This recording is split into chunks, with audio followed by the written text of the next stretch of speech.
It was, all in all, the most beautiful, perfect car that God has ever allowed to be made on Earth. My father and mother went for a drive in it every evening, right after Walter Cronkite was finished. They backed out of the driveway slowly, my mother waving at us and laughing as if she was in high school and going on a date. My father would be concentrating on the road, since he didn't want his Ford Mustang to be near any other car that might come too close and spatter a pebble up at the chrome.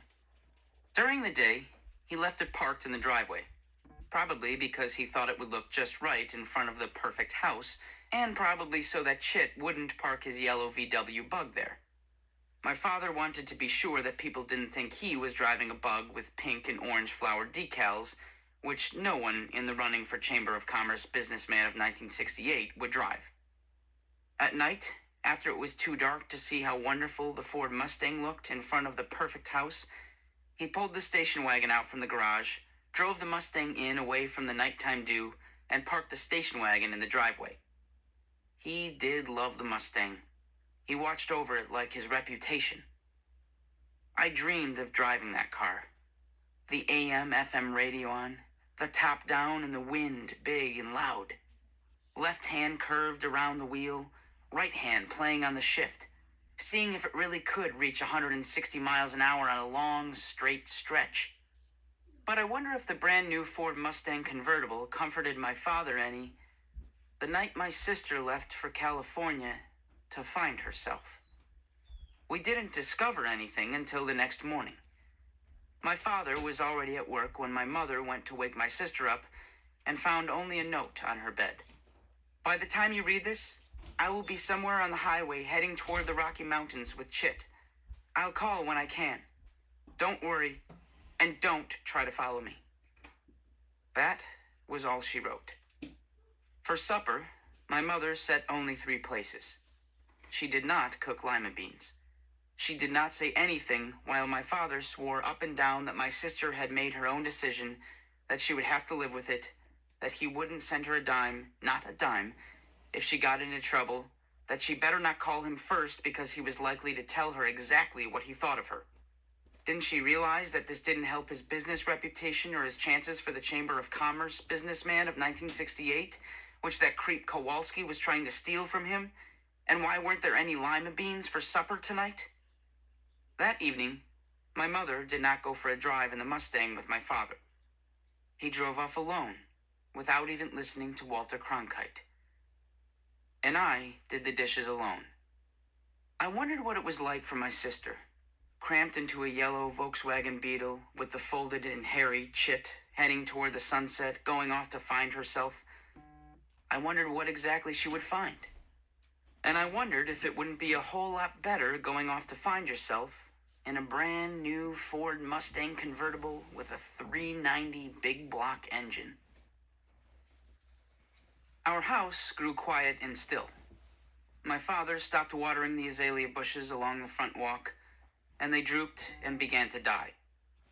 There was no music from upstairs. There were no more lima beans, which, let me tell you, didn't cause me much sorrow. But there was hardly any talk.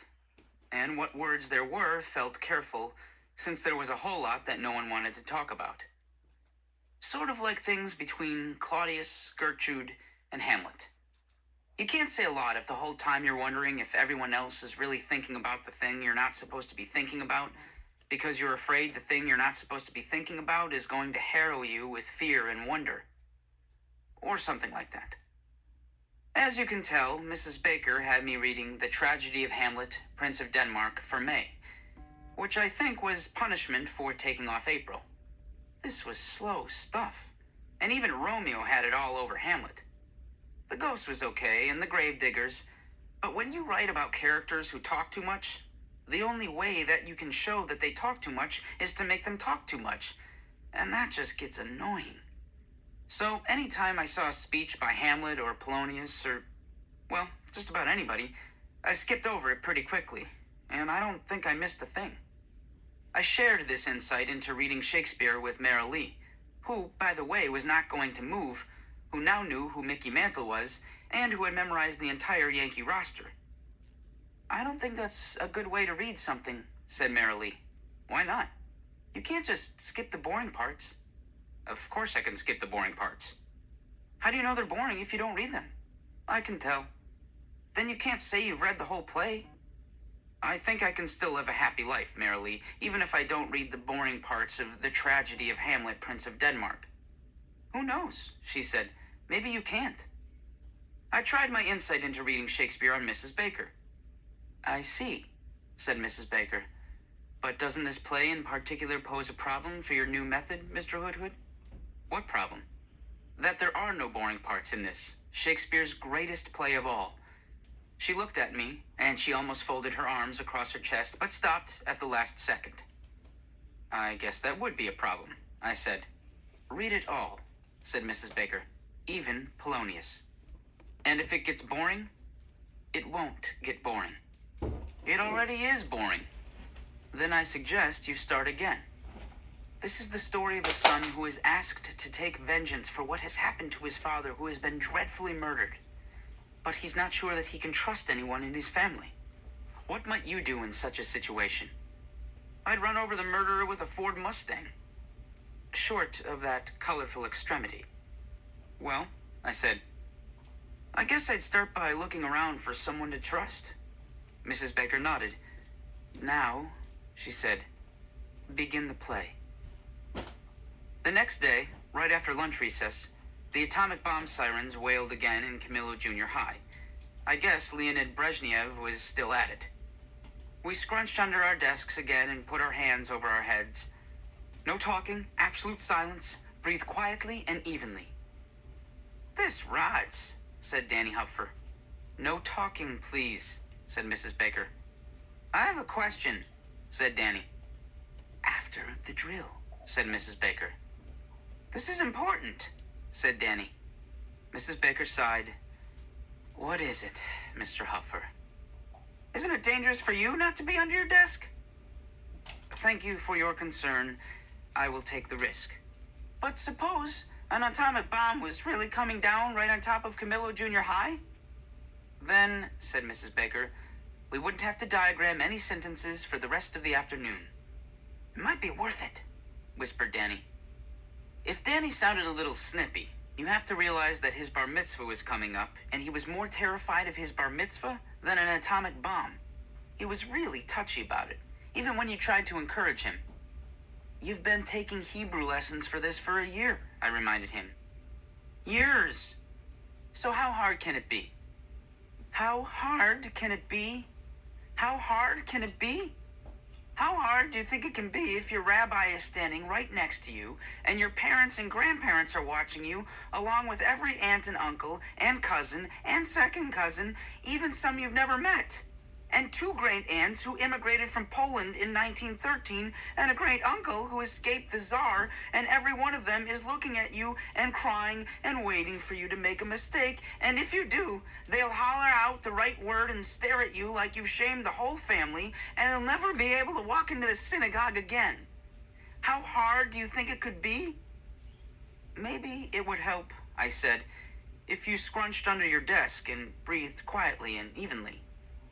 Maybe it would help, he said, if I stuck this gum up your nose. Marilee and my tea and I decided that we should find better ways to help Danny than putting gum up our noses. So every lunch recess, for most of May, we sat inside and listened to him recite what he was going to read at the service, even though we had no idea if the words he was saying were coming out right or not. At the end of every recess, he was always ready to run away to California. I can't do this, he'd say. You can do this, we'd say. I don't want to do this, he'd say. You want to do this, we'd say. I don't even care about this, he'd say. You care about this, we'd say. It was sort of like a play, which, as you know, I have some experience at. That's how it went every day. You can see how that didn't put us into the mood for atomic bomb drills, which was too bad, since in May there wasn't a single day that went by that we didn't practice for an atomic bomb. Marilee and my tea spent most of the time under their desks, softly singing the music from Camelot, which Mrs. Baker didn't seem to mind, even though there was supposed to be absolute quiet. Danny practiced his Hebrew, which is hard to do when you have your hands clasped over your head. I threw spitballs at him, which is even harder to do when you have your hands clasped over your head. And Doug Swiatek went to sleep. And when he went to sleep, he really went to sleep. Let me tell you, you don't want to be in the 7th grade and have people hear you snore. What you hear when you wake up is humiliating. Not as humiliating as yellow tights with white feathers on the butt, but humiliating enough. One of the atomic bomb drills came on a Wednesday afternoon, about halfway through the month, right about the time the Yankees were batting 187 as a team and were stuck in 9th place again, just like last year. It was one of those hot, still days that come before summer and that remind you what July is going to be like. When I scrunched onto the desk, I could feel immediately that the air there was kind of heavy and steamy, and that I was going to start sweating pretty quickly, which I did. This was really unfair since everyone else had already left for Temple Bethel or St. Adalbert's. I think that Mrs. Baker probably agreed. "This, Mr. Hoodhood, is ridiculous," she said, and she wasn't even scrunched under her desk. I leaned out from under my desk. My hands were still clasped over my head. "Mrs. Baker?" I said, even though I was supposed to be breathing quietly. "Yes," she said. "Would you mind not calling me Mr. Hoodhood? It sounds like you're talking to my father." Mrs. Baker sat down at Danny's desk. "You're still angry about opening day," she said. "I just don't want to be him already." "But you have similarities. Mary Lee showed me your drawing. It was wonderful. Anyone can see that you have the soul of an architect." "Maybe," I said. "But you want to decide for yourself," said Mrs. Baker. I nodded. I wanted to decide for myself. "And you're afraid," said Mrs. Baker, "that you won't get the chance. That I won't get the chance to see what I can do with the slings and arrows of outrageous fortune," I said. "Not many people do," said Mrs. Baker. "Even Hamlet waited too long." The sirens wailed as if to remind us that there was supposed to be absolute silence. "This is ridiculous," Mrs. Baker said again. "Here we are in the middle of Act 3, and we have to leave Shakespeare to curl up underneath a desk for an atomic bomb drill, which is, by my count, the 16th time you've practiced curling beneath a desk, as if anyone needed to practice curling beneath a desk." She rolled her eyes. Then she seemed to make a sudden decision.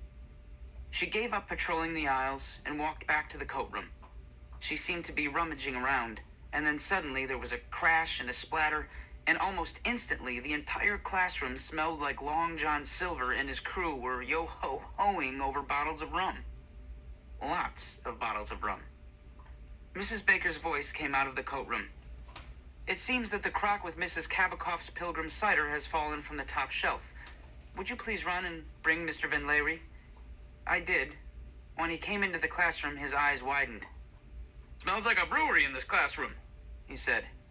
"Indeed," said Mrs. Baker. "You'll have to air it out after you mop up the cider." "You can't stay in here with a smell like this," he said. "Do you think so?" said Mrs. Baker. She looked at me. "Then we shall have to go on a field trip." "A field trip?" I said. "We are going to survey points of local architectural interest." I thought for a minute. Are there any? Mrs. Baker had pulled her white sneakers out from her lower desk drawer. She looked up at me. "Yes," she said. We walked together to the main administrative office, where all the secretaries were scrunched up under their desks, and Mrs. Baker explained to Mrs. Sidman that our classroom smelled like a brewery, and that she certainly did not think that she could keep a student there, and that she would like to take the opportunity to go on a field trip while Mr. Van Lery cleaned the room. Mrs. Sidman had one eyebrow raised the entire time she was listening, but Mrs. Baker had her arms crossed, and you know how convincing that can be. So Mrs. Sidman agreed, and Mrs. Baker filled out a form, and one of the secretaries crawled out from beneath her desk and called my mother. And then we got into Mrs. Baker's car, and she drove me around and showed me all the points of local architectural interest. We crossed over the Long Island Expressway to the north side of town and meandered down side roads until we stopped beside the Quaker Meeting House. This was built in 1676. Think of that, Howling. When it was built, People were still living who had been alive when Shakespeare was alive. 150 years ago, it was a station on the Underground Railroad. Escaped slaves hid right here. We meandered down more side roads. That's the first jailhouse on Long Island, Mrs. Baker said. It has 2 cells, one for men and one for women. The first man to occupy the cell had stolen a horse. The first woman had refused to pay the church tax because she was not a member of the church. She wanted to define freedom for herself. Think of that. You can see the bars in the windows where she would have looked out. We drove out to the east side of town and circled Hicks Park. This has changed a great deal over the years, but it was once Hicks Common, where the first settlers of the town grazed their cows and sheep. Those larger oaks, no, the oaks, Holling, over there, were probably saplings then. And the building backing up against the park, that clapboard building there, is St. Paul's Episcopal School, where British soldiers were housed during the American Revolution. The silver communion ware it owns was made by Paul Revere, and one of the original Hicks family members hid it in a cellar so it wouldn't be stolen during the war. On the south side of town, we passed Temple Emmanuel. That is the 4th temple on that same site, said Mrs. Baker. The first building was burned by lightning. The second by British soldiers who found out the congregation was supporting the revolution, and the third by arsonists. In all those fires, the ark holding the Torah was never damaged. It's still there today. And on the west, on the far outskirts of town, we drove past what looked like a garden shed.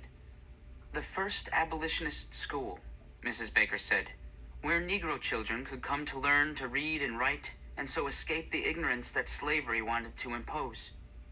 Right there, Holling, is the true beginning of the end of slavery. I never knew a building could hold so much inside.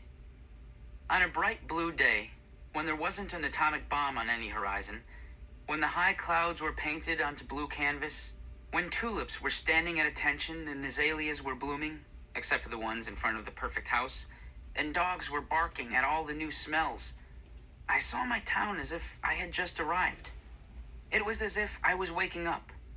You see houses and buildings every day, and you walk by them on your way to something else, and you hardly see.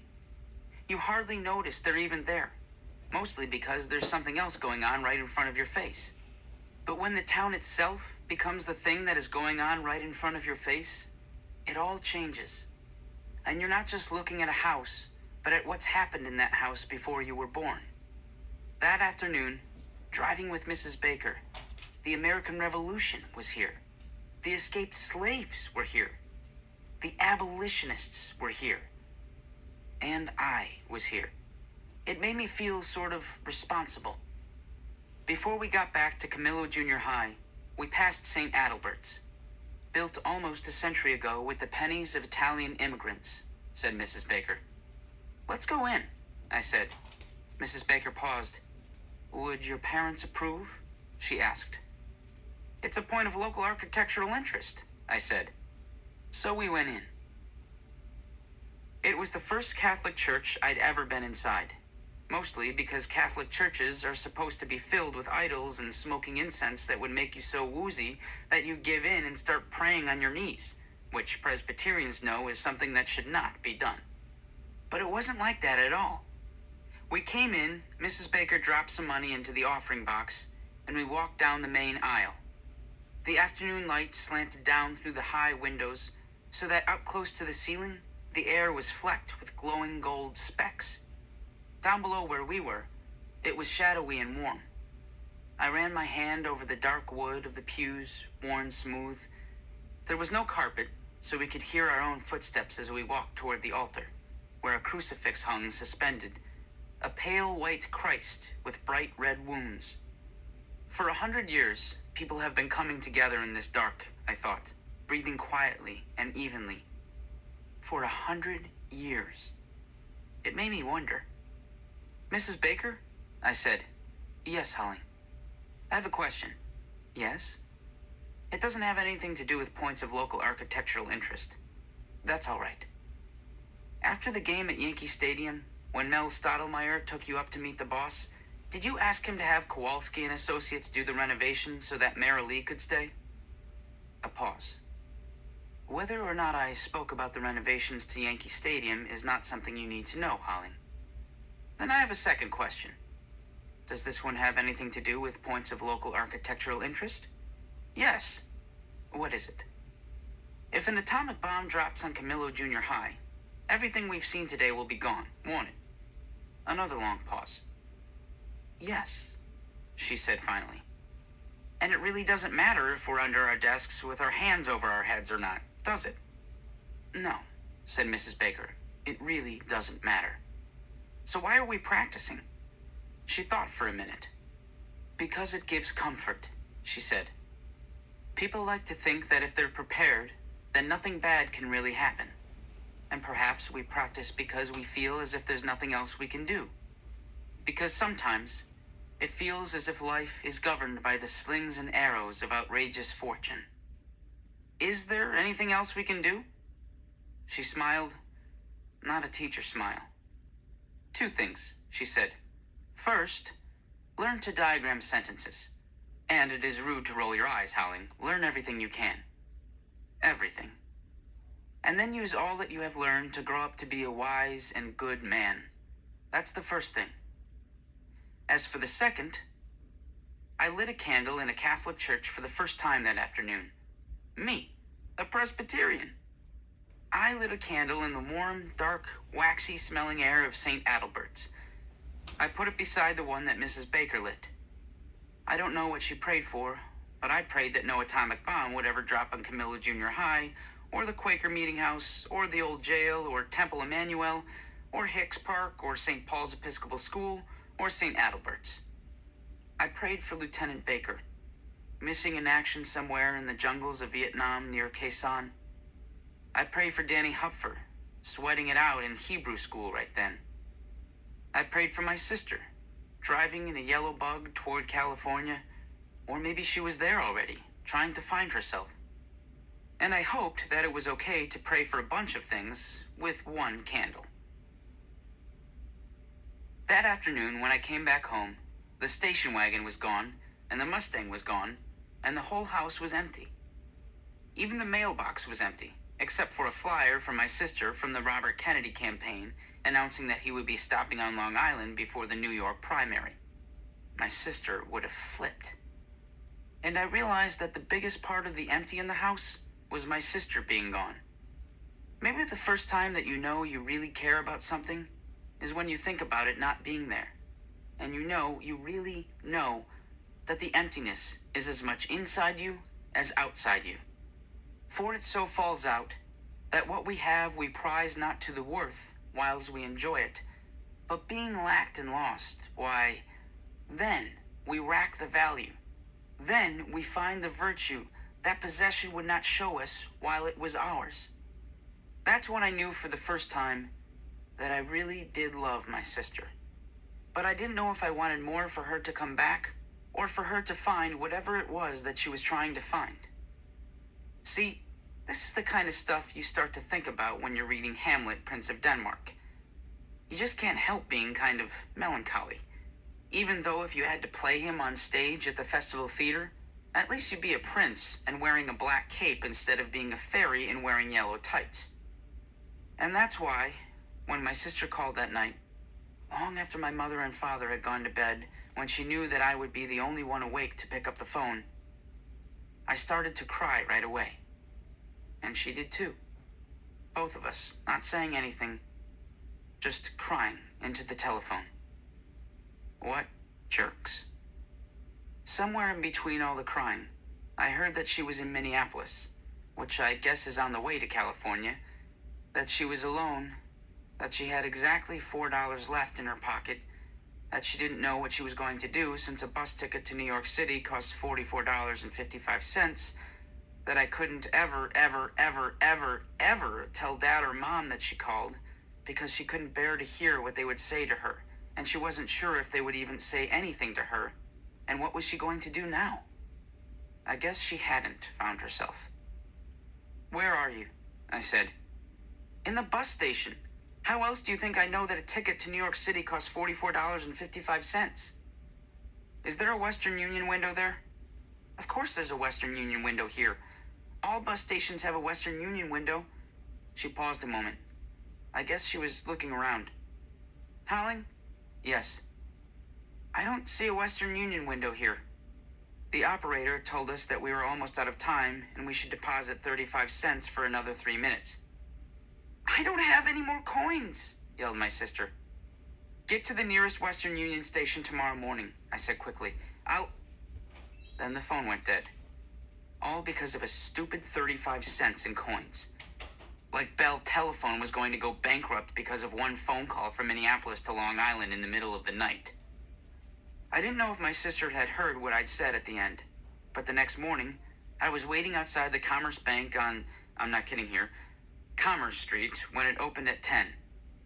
This may not sound like a big deal, but if you knew that Commerce Street was only a block over from Lee Avenue, and that I'd been hiding from eyes that would have wondered why I wasn't in Camillo Junior High for the last hour, you'd be impressed. I handed my $100 Eisenhower Park savings bond to the teller. Aren't you supposed to be in school? She said. I'm a little worried that an atomic bomb might drop on it, I said. Probably the school will make it through the day, she said. What do you want to do with this bond? I need to turn it in for cash. She looked at the date.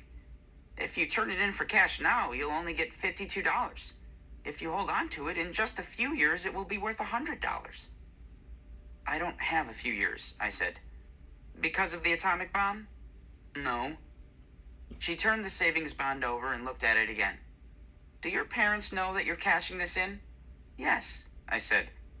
I know, you don't have to tell me. The teller fingered the savings bond. All right, she said finally. $52. I hope you're going to do something worthwhile with the money. I nodded, and she counted the bills out onto the counter. Further down on Commerce Street was the Western Union. I put the money up on the counter. I need to send all this cash to Minneapolis, I said. It's going for a visit, is it? Said the Western Union man. This was worse than a teacher joke. This was even worse than a nurse joke. I need to send it to my sister. The Western Union man counted it out. That's a lot of money, he said. Where are you sending it exactly? To the Western Union closest to the Minneapolis bus station. Huh, he said. He pulled out a directory and thumbed through it. It took about half an hour before he found Minneapolis. Well, he said slowly, taking his glasses off. Looks like they got 2 bus stations. There's the one on Heather Avenue, and there's the one on LaSalle. Heather Avenue, I said. Send it to the one on Heather Avenue. The Western Union man put his glasses back on. It'll cost you $1.75, he said. Fine. And what's the name of the recipient? I told him, and he took the money and sent $50.25 to Minneapolis, Minnesota, to a Western Union station on Heather Avenue, even though I didn't know if my sister was at that station or if she even knew that money was coming. I thought of her sitting alone in a place where everyone else was going somewhere, or wandering the streets of Minneapolis, looking for a way to come home to a place that was emptier without her. Sort of like Hamlet, who, more than anything, needed to find a home, because he sure couldn't find himself. I spent the afternoon hiding around town, which is not easy, since this isn't that big a town, and it would take a whole lot less than an atomic bomb to make it disappear, and since anyone who saw me might tell the Chamber of Commerce businessman of 1967 or Mrs. Baker. And if either of them heard, well, put me under that bomb. I waited for a call from my sister that night, but it didn't come until late Friday night, from Chicago. On the way. On Saturday morning, I told my parents at breakfast that my sister would be at the Port Authority in New York at 10:50 that morning. They looked at me like I had just chanted Hebrew. She'll be in the Port Authority at 10:50? Repeated my mother. Her hand was up to her mouth, and her eyes suddenly filled. Yes, I said. How is she going to get home from there? Asked my father. I guess she was hoping you would go and pick her up. Of course, said my father. Of course, I'll drop everything and pick her up. Of course, I have nothing else to do. He stood up. If she went out in a yellow bug, she can come home in a yellow bug. She's alone, I said. You're not going to see me driving all the way into the city on a Saturday. She can take the train. She may be out of money. Well, whose problem is that? He said. It doesn't matter whose problem it is. She can't get back home unless you go get her, I said. He looked at me. Who do you think you're talking to? He said. She needs help. Then you go get her, Holling. The car keys are up on my dresser. He laughed. Okay, I said. Okay, he said and went outside to start up the lawnmower. I went upstairs and got the car keys. The Ford Mustang car keys, not the station wagon.